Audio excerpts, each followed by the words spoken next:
Tonight is a particular honor for me because, let's face it, my presence on this stage is pretty unlikely.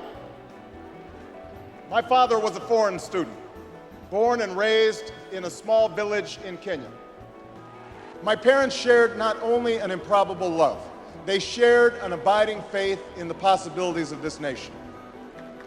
I stand here knowing that my story is part of the larger American story, that I owe a debt to all of those who came before me, and that in no other country on earth is my story even possible. Alongside our famous individualism, there's another ingredient in the American saga, a belief that we're all connected as one people.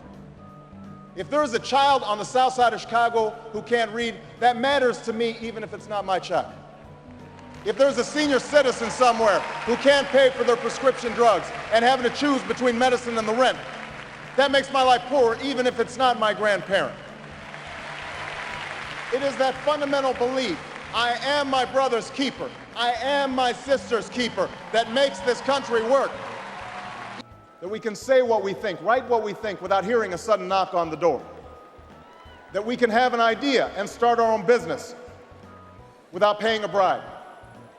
That we can participate in the political process without fear of retribution, and that our votes will be counted, at least most of the time.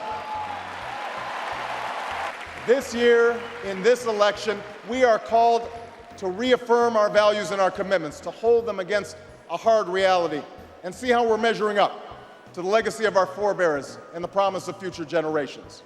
And fellow Americans, Democrats, Republicans, Independents, I say to you tonight, we have more work to do. More work to do for the workers I met in Galesburg, Illinois, who are losing their union jobs at the Maytag plant that's moving to Mexico, and now are having to compete with their own children for jobs that pay $7 an hour. More to do for the father that I met who was losing his job and choking back the tears, wondering how he would pay $4,500 a month for the drugs his son needs without the health benefits that he counted on. More to do for the young woman in East St. Louis, and thousands more like her, who has the grades, has the drive, has the will, but doesn't have the money to go to college. Now, don't get me wrong. The people I meet in small towns and big cities, in diners and office parks, they don't expect government to solve all their problems. They know they have to work hard to get ahead, and they want to.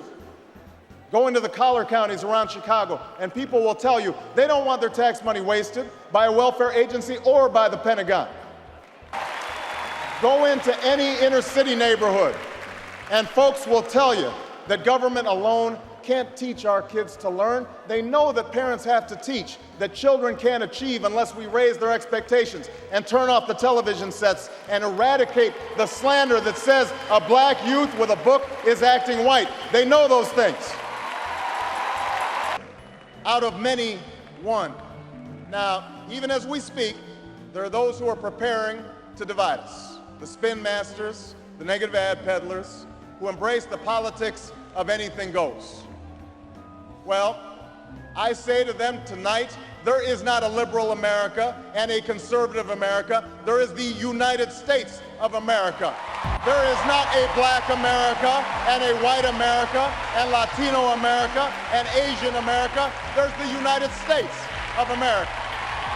The pundits like to slice and dice our country into red states and blue states, but I've got news for them too. We worship an awesome God in the blue states, and we don't like federal agents poking around in our libraries in the red states. We coach Little League in the blue states, and yes, we've got some gay friends in the red states. We are one people, all of us pledging allegiance to the Stars and Stripes, all of us defending the United States of America. In the end, that's what this election is about. Do we participate in a politics of cynicism, or do we participate in a politics of hope?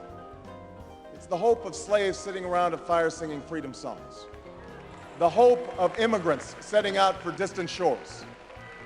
The hope of a young naval lieutenant bravely patrolling the Mekong Delta. The hope of a mill worker's son who dares to defy the odds the hope of a skinny kid with a funny name who believes that America has a place for him too.